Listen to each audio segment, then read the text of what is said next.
June 6ರಿಂದ 8ರಂದು ಐನಾಪುರದಲ್ಲಿ ಬೃಹತ್ ಜೈನ್ ಸಮಾವೇಶ ನಡೆಸಲಾಗುತ್ತಿದೆ ಎಂದು ಮಾಜಿ ಶಾಸಕ ಸಂಜಯ್ ಪಾಟೀಲ್ ಹೇಳಿದರು.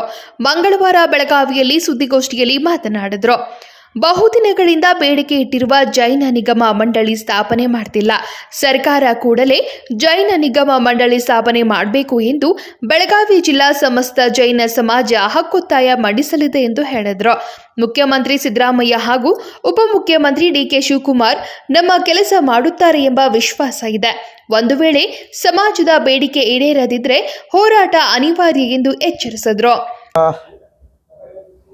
ಈ ಜೈನ ಸಮಾಜ ನಮ್ಮ ಕಾರ್ಯಕ್ರಮ ಏನು 6, 7, 8 ಐನಾಪುರದಲ್ಲಿ ನಡೆದಿದೆ.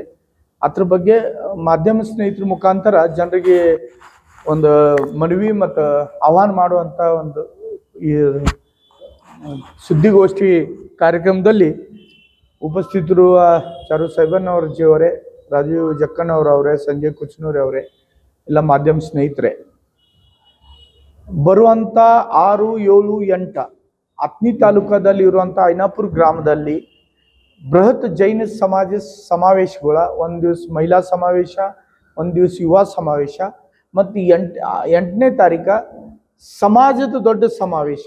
ಅದ್ರಾಗ ನಮ್ಮ ಆಚಾರ್ಯ ಶ್ರೀ 108 ಗುಂದರ್ನಂದಿ ಮುನಿ ಮಹಾರಾಜರ ನೇತೃತ್ವದಲ್ಲಿ 9-10 ನಮ್ಮ ಭಟ್ಟಾರಕಜಿ ಏನಿದ್ದಾರೆ ನಮ್ಮ ಸಮಾಜದವರು, ಅವರೆಲ್ಲರೂ ಸಾನ್ನಿಧ್ಯದಲ್ಲಿ ಈ ಕಾರ್ಯಕ್ರಮ ನಡೀತಾ ಇದೆ. ಕರ್ನಾಟಕದಲ್ಲಿ ಇರುವಂಥ ಮುಖ್ಯಮಂತ್ರಿ ಸಿದ್ದರಾಮಯ್ಯ ಅವರ ಕಾಂಗ್ರೆಸ್ ಸರ್ಕಾರ, ಆ ಸರ್ಕಾರಗ ಕಳೆದ 2 ವರ್ಷದಲ್ಲಿ 3 ಸಲ ನಮ್ಮ ಗುಂದರ್ನಂದಿ ಮಹಾರಾಜರ ನೇತೃತ್ವದಲ್ಲಿ ನಮ್ಮ ಸಮಾಜ ಮೇಲೆ ಏನು ಅಲ್ಪಸಂಖ್ಯಾಕ ಅಂತ ನಮಗೆ ಸರ್ಕಾರ ಒಂದು ಮಾನ್ಯತೆ ಕೊಟ್ಟೈತಿ. ಅದರ ನಮ್ಮ ಮೇಲೆ ಅನ್ಯಾಯ ಆಗ್ತಾ ಇದೆ. ಒಂದು ನಿಗಮ ಮಂಡಳಿ ಸ್ಥಾಪನೆ ಆಗ್ತಾ ಇಲ್ಲ. ಸ್ಕಾಲರ್ಶಿಪ್ ಬಗ್ಗೆ ಹೇರ್ಪಾರು ಆಗ್ತಾ ಇದೆ ಹುಡುಗರಿಗೆ. ನಾವು ಬಜೆಟ್ನಲ್ಲಿನೂ ಕೂಡ ಈಗ ಮೈನಾರಿಟಿಗೆ ಅಂತ ಅಲ್ಪಸಂಖ್ಯಾಕ ಅಂತ ಹಣ ಇಡ್ತಾರೆ. ಅದರದೊಂದು ಕೆಲವು ಮಂದಿ ಅವರಿಗೆ ಲಾಭ ಆಗ್ತಾ ಇದೆ. ಜೈನ ಸಮಾಜಿಗೆ ವಿಶೇಷವಾಗಿ ಅದರದ್ದು ಲಾಭ ಆಗ್ತಾ ಇಲ್ಲ. ಅದಕ್ಕೆ ನೀವು ಜೈನ ಸಮಾಜಿಗೆ ಅಂತ ಒಂದು 200 ಕೋಟಿ ಹಣ ಬೇರೆ ರೀತಿಯಿಂದ ಇಡಬೇಕಂತ ಒಂದು ಮನವಿ ಮಾಡುವಂಥ ಕೆಲಸ ಒಮ್ಮೆ ವರೂರಿನಲ್ಲಿ ಕಾರ್ಯಕ್ರಮ ಆಯ್ತು. ಆಮೇಲೆ ಇಲ್ಲಿ ಬೆಳಗಾವಿಯಲ್ಲಿ ಅಧಿವೇಶನ ನೋಡಲಿಕ್ಕೆ ಬಸ್ತವಾಡದಲ್ಲಿ ಆಯ್ತು.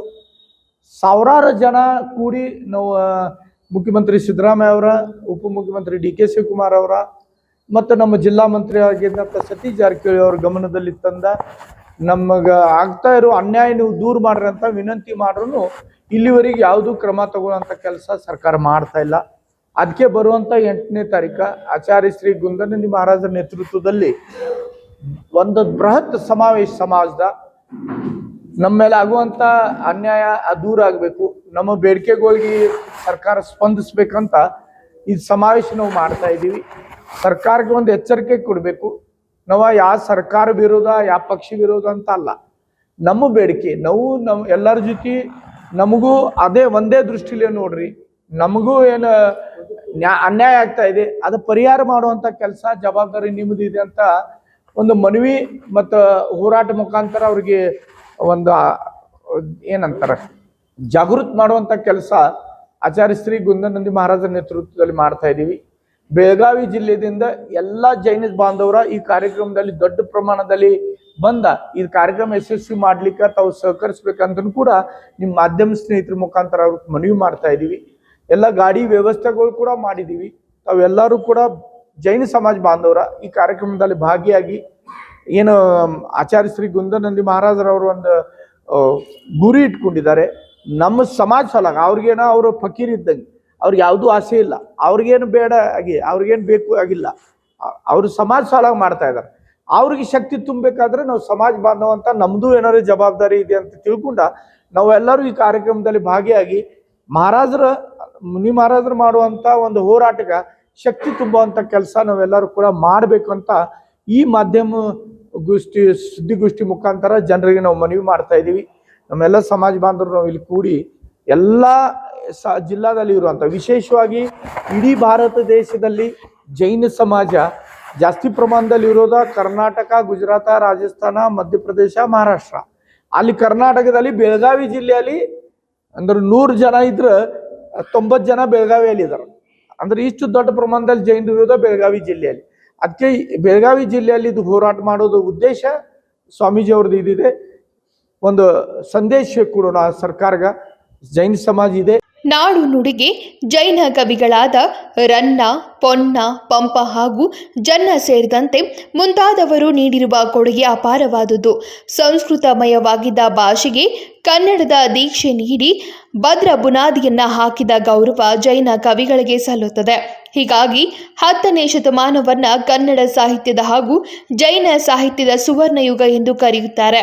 ಇತ್ತೀಚಿನ ದಿನಗಳಲ್ಲಿನ ಜೈನ ಸಮಾಜವನ್ನ ಸಂಪೂರ್ಣ ಕಡೆಗಣಿಸುವ ವಾತಾವರಣ ಸಮಾಜದಲ್ಲಿದೆ. ಆದರೆ ಸರ್ಕಾರ ಜೈನ ಸಮಾಜವನ್ನ ದುರ್ಲಕ್ಷ್ಯ ಮಾಡ್ತದೆ. ಜೈನ ಮಂದಿರಗಳ ರಕ್ಷಣೆ, ಅವುಗಳ ಜೀರ್ಣೋದ್ಧಾರ, ಹೊಸ ಬಸದಿಗಳ ನಿರ್ಮಾಣಕ್ಕೆ ಅನುದಾನ, ಹೊಸದಾಗಿ ವಸತಿ ನಿಲಯಗಳ ನಿರ್ಮಾಣ, ಶುದ್ಧ ಶಾಕಾಹಾರಿ ಭೋಜನ ವ್ಯವಸ್ಥೆ ಹೊಂದಿದ ವಸತಿ ನಿಲಯಗಳು, ಪ್ರತ್ಯೇಕವಾದ ನಿಗಮ ಮಂಡಳಿಗಳು, ಅರ್ಚಕರಿಗೆ ಸಿಗುವ ಸವಲತ್ತುಗಳನ್ನು ಬೇಗನೆ ಈಡೇರಿಸುವುದು, ಸಂಮೇದ ಶಿಖರಣೆ ಯಾತ್ರೆಗೆ ಹಣಕಾಸಿನ ನೆರವು ಸೇರಿದಂತೆ ವಿವಿಧ ಬೇಡಿಕೆಗಳನ್ನು ಜೈನ ಸಮಾಜ ಸರ್ಕಾರದ ಮುಂದೆ ಪ್ರಸ್ತಾಪ ಮಾಡಲಿದೆ.